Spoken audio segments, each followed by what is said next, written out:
Alrighty, guys, this is episode 5 of Shellanomics, and we're talking with the man who has done podcasting for 5 years for the Ninja Turtles here. Calls this podcast Turtle Tracks. Over 100 episodes in 5 years. We're joined by Brian VanHooker. He's interviewed the likes of some core characters from the original Ninja Turtles cartoon. He's also talked to Steve Barron, who was the director of the Turtles' first movie. He's also had Kevin Eastman on the show, Judith Hogue. Brian, how's it going today? Thanks for joining us. I'm doing great. Thanks for having me. I appreciate you asking me. Oh, I'm a big fan of yours for a while. How did you come up with the name Turtle Tracks? What was your origin story, and how did you come up with the name Turtle Tracks? Actually, I owe that to a guy named Rob. He's still the host of a podcast called Turtles Forever. And back then it was called Turtle Flakes. And I had started listening to him, and basically what had happened was, so my job for a living is I'm a writer. I've worked for a handful of different magazines, and mostly what I do is interview people about various TV shows, things like that. And I started doing the podcast because I'm a little tired of, I wanted just more excuses to talk to turtle people. That was my whole thing. So I wanted to talk to Kevin Eastman, the voices of the 87 cast. I wanted to talk to turtle people, and I figured a podcast is a good excuse to do that. And then I got a little bit involved with the guys from Turtle Flakes, and a name suggested by Rob over there was Turtle Tracks, and that was also the name of the first episode of the cartoon, of the 87 cartoon. It was also the letters pages in the old Mirage comics was called Turtle Tracks, and out of sheer coincidence, now in the IDW comics, Michelangelo has a podcast called Turtle Tracks. The podcast pretty much covers everything, right? It goes from the 87 cartoon, the comics. It seems like you've touched on every kind of turtle fan base there is. Yeah, I mean, that's sort of my goal with the podcast is, I'm very big on, no negativity towards any era. I have my favorites, everybody does, but I also feel like the internet is full of, screw this version or that version, and I really despise all the negativity around any fandom. So I make a point to kind of touch on every single era. I've had the guys who were the showrunners on Next Mutation, and I spoke to the guy who was I spoke to several people involved in the musical tour from when I was a kid, which is one of my favorite areas of interest or whatever. I had the guy who played Bebop in the Michael Bay movie, the second Michael Bay Turtles. So my goal is to kind of touch on everything and always bounce around to different eras of the Turtles, just because I think all of them deserve some love. So.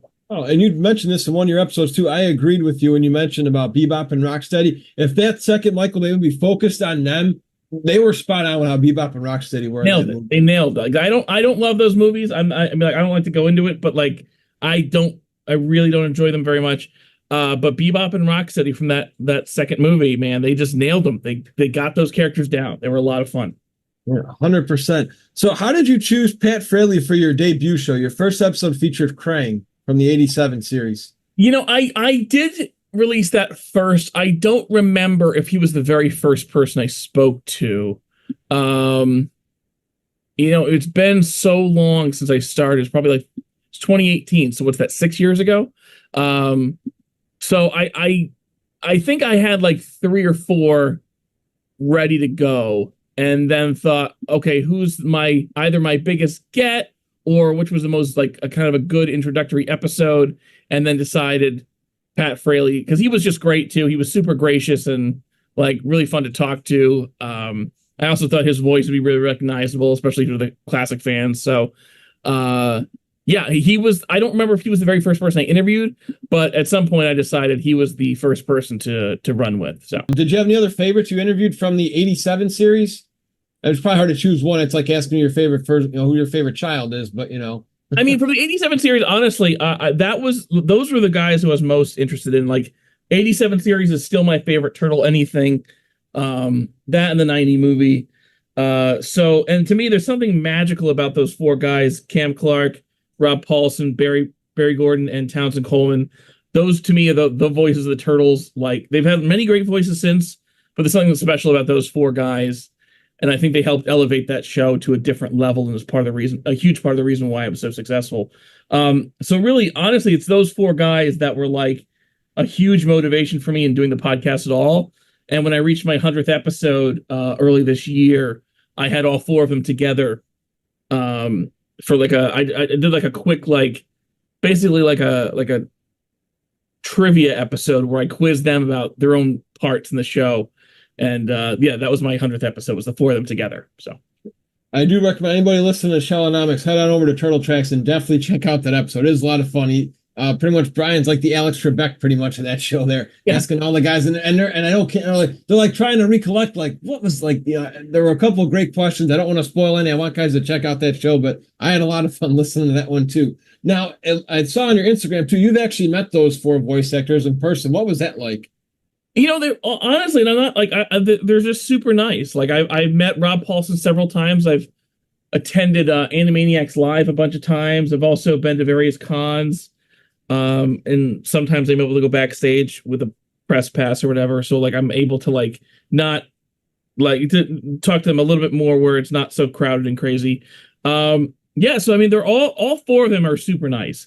Cam is like the most like lovable, nice guy ever. Just super sweet and funny.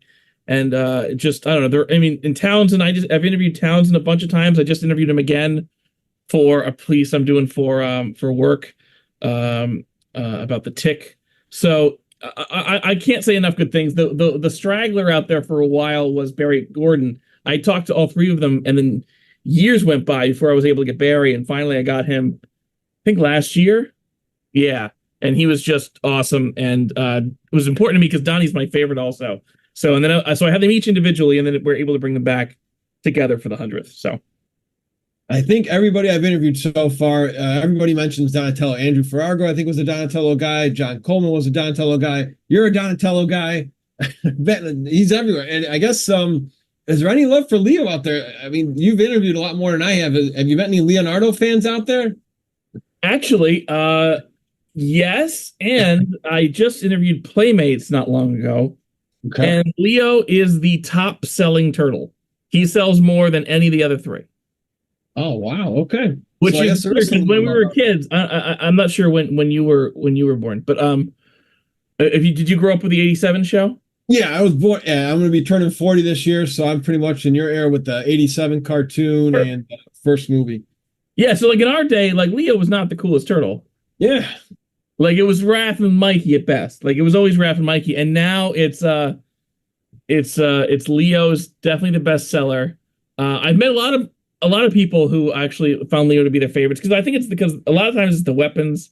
Although Donatello for the video games, it was always Donatello. For that first Nintendo game, you're picking Donnie pretty much. Well, yeah, he had the range, right? Yeah, exactly. Yeah. Although I have a theory as to why you're going to find more adult Donatello fans. I think, like, the Donatello fans are the nerds, and I feel like the nerds will stick with the turtles into adulthood, whereas the other ones might outgrow it. So, yeah, it's my theory.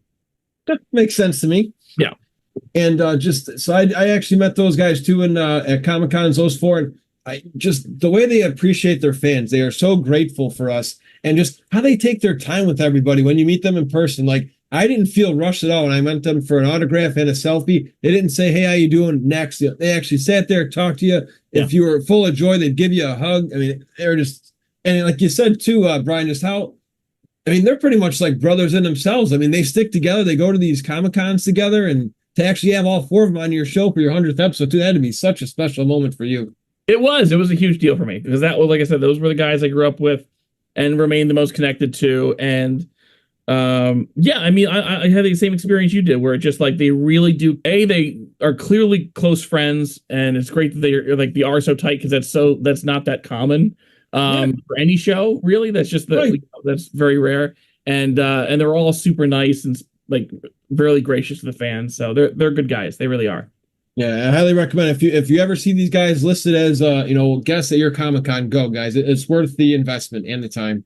Yeah, they were just announced for Granite Con, which I'm excited about because I'm going to that one. So perfect. Yeah, and I think they were at a Ranger Stop Con not too long ago too. This summer it was like a Power Rangers Ninja Turtles kind of like meetup. Oh, nice. Which was a nice one too. Very cool. So let's see here. So we already talked about your mission for the podcast. So can you explain like a day in the life for you when it comes to your podcast routine? Like, Because it seems like you're kind of not sporadically. Like, do you have like a routine you go through on your podcasting? No, I don't. I mean, for the longest time, I was not the most regular with podcasting. Like I would do 3 episodes and then you wouldn't hear from me for a month and then go back to it. And it was mostly because like I only am interested in having guests. So like that was the whole thing was I only wanted to do shows with guests. I only want to do interviews. The idea of me going through an old comic book and telling you how I feel about it, I would bore the shit out of myself. So I can't imagine wanting to do that for a podcast. Other guys do that and they're much better at it than I am. I would tire of hearing myself talk. No, I wasn't always super regular because I didn't always have guests lined up, and my job is pretty demanding. I have a daughter too, so like it wasn't always able to kind of make it all line up. But for the past year or so, maybe 2, I've done it pretty much weekly, where I've been able to release new episodes pretty much every Monday, give or take. Sometimes I miss a week here or there.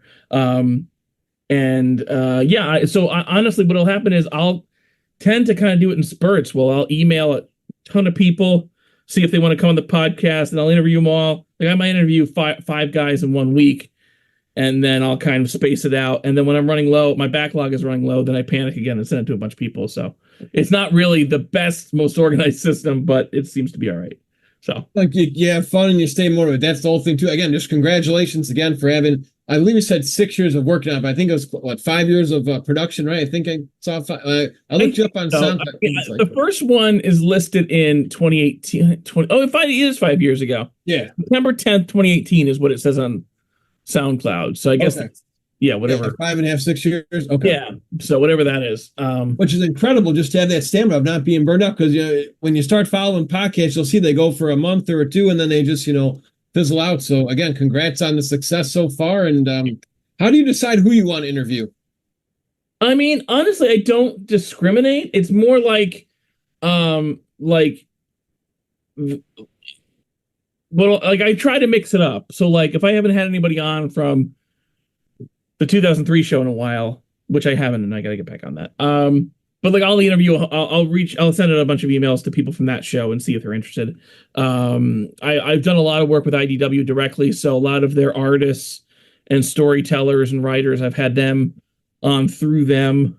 Honestly, I'm just a fan of it all, and I just kind of follow my whatever kind of fascination I have for that week. Like I said, like for the Christmas episode, I did a Christmas episode last year.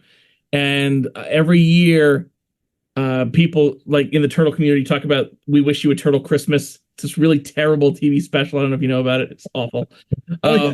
Yes, it's terrible.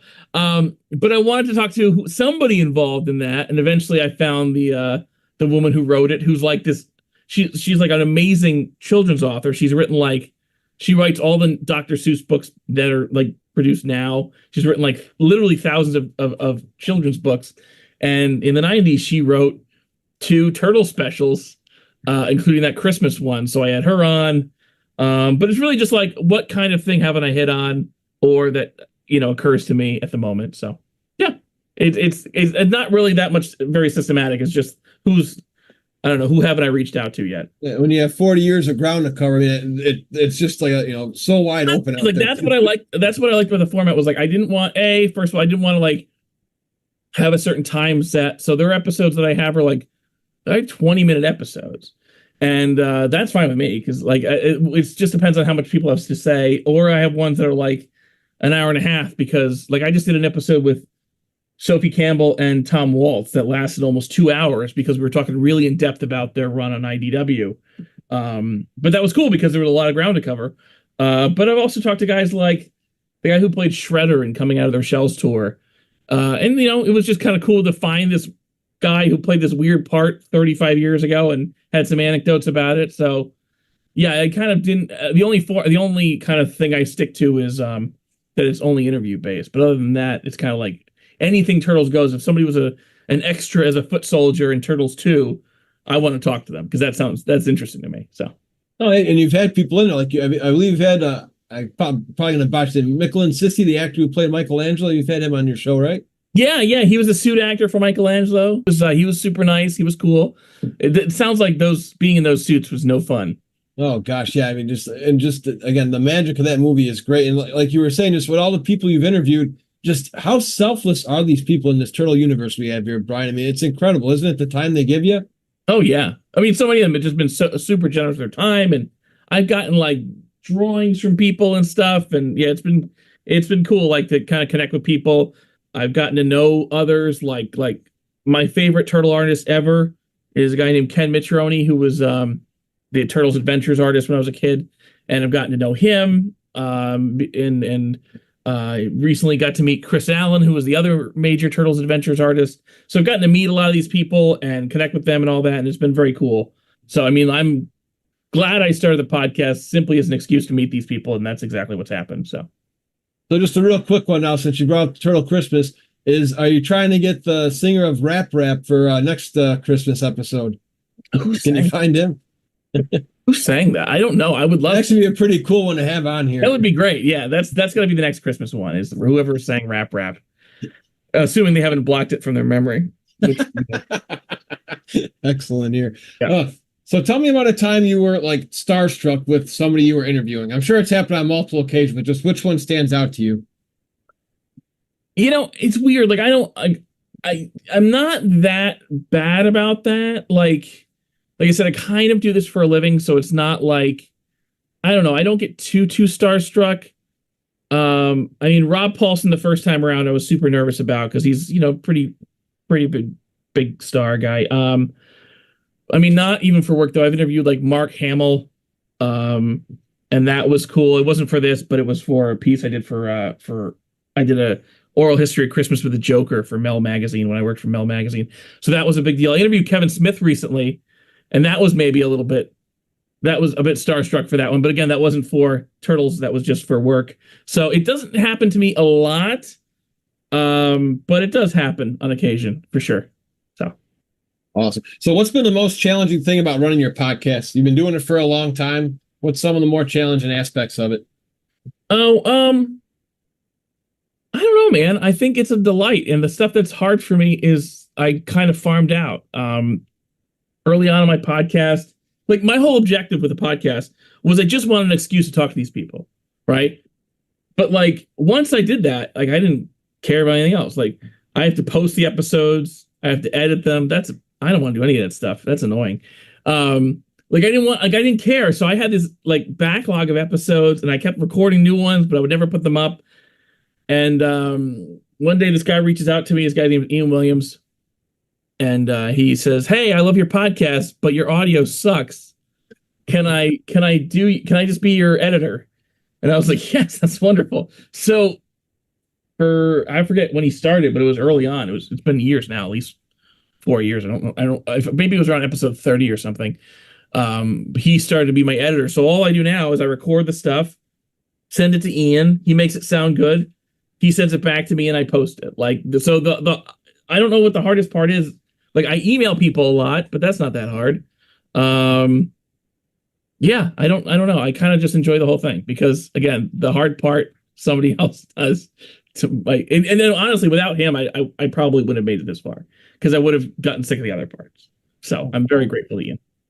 It's a great passion to have. Again, you can't do something for 5 years without loving it, in my opinion. The way you do these and present yourself, and what I like too is, like you mentioned too, Brian, is your structure. You can go from 30 minutes to 90 minutes. And it just flows because it's not the same mundane questions. I liked how you did Pat Fraley. You asked him like what it was like working with Shredder, and James Avery, and he explained in the interview, like, well, we all sat together in a booth. So it's funny because I heard that in a couple of your interviews. So do you notice that when you watch newer movies, like the Pixar movies, because they did say like for the voice acting, they actually aren't in the same room anymore? Have you picked up? That's sadly been the truth for a while now, is that almost no shows, movies, etc. are done together. There's very few. I think Bob's Burgers might be the last one. There's almost nobody who does that anymore. Oh, man, to me, that's like you can feel that, like, I don't know. I feel like you can, and it's not to say that the things are terrible because there's been amazing Pixar movies that I certainly connect. Right. But I do think there's a spontaneity and there's a feel that you have for it when they're all together that is just kind of lost. You just don't have that anymore. No, I agree. When I found out that, I was like, when I found out Santa Claus wasn't real anymore. Now that I pick it up and I'm aware of it now, I kind of do notice it's like it's that synergy just isn't the same with the connection you have with the characters. Yeah, or with each other. Like it feels like there's no room for improvisation very much. Like honestly, I think that's one of the great things about Mutant Mayhem. I don't know if you saw Mutant Mayhem, or if you liked it. Oh yes, I did. Yeah. But I think that's one thing that movie did spectacularly is the energy between those four kids, because they were all together when they recorded it. That was a must for that movie, and I think that's part of the reason why they click so nicely. Oh wow, I didn't know that. So I actually went to the old school era of keeping them all together. I didn't know. Yeah, that was that. Yeah, because it was like the dialogue. Apparently, I talked to Andrew Justra, who was like the scheduling coordinator for those guys, and he was he helped out in the movie and did lots of he had a handful of roles in the movie. But he was talking about how like that became a must, was to kind of get that energy, was having all four kids in the room at the same time, which you definitely feel in that movie. Like I think the coolest thing about that movie is like you don't realize how much you take for granted the teenagers thing, because it really is the first time the Turtles feel like kids. And whether or not everybody loves that, but I mean, I think that having that energy in there made for something really different and cool. And they were voiced by teenagers, right? All four of them were. Yeah, for the first time ever. I mean, the only other time there was a teenager who did a turtle was Corey Feldman as Donatello in the first one, and I think he was like 19. So very interesting. I did not know that. Thanks for sharing those facts with me. See, I say you're going to start being like Michelle Ivy, being like a walking Wikipedia turtle. No, Michelle is the official. Like I've had Michelle on, and she and I are in touch pretty frequently. Michelle is the official #1 Turtles fan. That's why I call her the walking Wikipedia. Just any stats, any random pop ups. She's got it all. Yeah, I'm somewhere in the teens or something. I'm not. Yeah, I'm not. There you go. Michelle is way ahead of me, as are a few other people. Oh God, there's others. So, what are you most proud of Turtle Tracks? I mean, I think that I've got to keep it going. That's a big thing. Connecting with people one of my first interviews with Steve Barron, the director of the first movie, which is my favorite. That, along with the '87 series, is my favorite Turtle thing. And one of my questions I had for him was, there's always been this rumor in the Turtle fandom or whatever that Jim Henson didn't like the Turtle movie. And that's always bothered me, because second only to the Turtles, my favorite thing is the Muppets. So I asked him about that. He said, no, he was like, Jim Henson was a little skeptical of the violence going in, but the end result he was very happy with. He kind of compared it to like a swashbuckling Three Musketeers type of thing. So that was a moment I'm proud of. I mean, getting to meet some of these people I've been proud of. I got to go to Portsmouth MiniCon, which was earlier this year, and was like the coolest con I've ever been to. Of The Last Ronin for Inverse Magazine. I wrote up interviewed everybody involved with those books and did the official history of that comic. And so that was a huge deal for me. So I've done a lot of stuff that I'm really proud of for that through the podcast and because of the podcast. So I don't know how to pick one, but there's a bunch. So, and what drives you to keep going? Like, are there any other goals? Somebody you want to have on the podcast? Where do you see this show the next 5-6 years? I don't know. I mean, like, I haven't gotten tired of it. Like, I don't think. I mean, I don't know how long it'll go, or if it'll go forever or whatever. Like, I don't know. But I haven't tired of talking to these people, and there's so much ground to cover that I could arguably never run out of guests, because they keep making new stuff. And like I said, the obscurity of Foot Soldier #3 in this movie doesn't, like, that interests me. It's not, so like I don't really have I've talked to almost most of the directors of the Turtles movies, but there's a few I haven't. I'd like to talk to Jeff Rowe. If I ever get a chance to talk to Seth Rogen, that'd be awesome, but who knows? That's about Jim Cummings, the voice of Leatherhead, and some other voices. He was hilarious as Leatherhead in the show we grew up with. I loved him as Leatherhead. He was great. Funny enough, I interviewed, not for this, but for work, I interviewed Jim Cummings like 3 days ago. Oh, wow. for a work thing. But I was gonna see maybe he'll come back and do Turtles. That would be cool. Because I love his Leatherhead also, and he's done another handful of voices. I mean, more people from the 2003 series would be cool. Like, I haven't talked to any voice actor. Well, I talked to one voice actor from the show, Scott Williams, who was the voice of Baxter. I'd love to have the kids on who did Mutant Mayhem. So yeah, I mean, like I said, there's like an endless list of people that I could go after. So yeah, I mean, I've still got a bunch of people I'd love to talk to. So where can people who are new and just hearing you for the first time, where can people find your podcast? I put it all up on SoundCloud, and it carries over to Apple Podcasts and a handful of other ones. People keep telling me to get it on Spotify. I put them up on YouTube now too, so a lot of people find it easier to listen to them that way. So I'm uploading the older episodes on there as well as the new ones as they come out. So yeah, I mean, everywhere. SoundCloud's a big one, Apple Podcasts, and YouTube are the biggest, probably the easiest ways to find me. So perfect. Brian, if you have a few more minutes, I just want to play some fun rapid fire since we are both diehard Turtle fans. You ready for a couple easy ones? Alrighty, favorite video game of the Turtles franchise? Turtles in Time. Turtles in Time? For Super Nintendo or arcade? The arcade. I have, it's not with me. I recently moved, but I have the full arcade cabinet. Oh wow, just like the one you have of the original behind you. Oh, nice. That's the arcade 1-up one, but I do have the original one as well. Oh, the authentic one where you can hear the pizza power and all that good. Oh man. Yeah. So that it's definitely Turtles in Time. Although Shredder's Revenge is excellent, so I'm loving. I do love Shredder's Revenge. It's very good. Favorite oddball merchandise you had as a kid? You know, what I had was a kid. Like I love some of those Burger King toys. Those were cool. What else was there?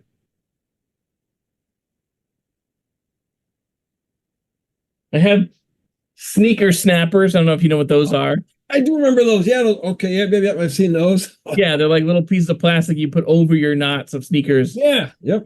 Why? Like, this is the dumbest thing ever. Just like Barry Gordon says in the DVD, it was a merchandising feast for these guys. Yeah, it really is. Oh, the little, you know what I like? There was like little, so one of the Burger King things I liked, there's little faces of the turtles, the 4 turtles, and you can click them on the spokes of your tires of the bike.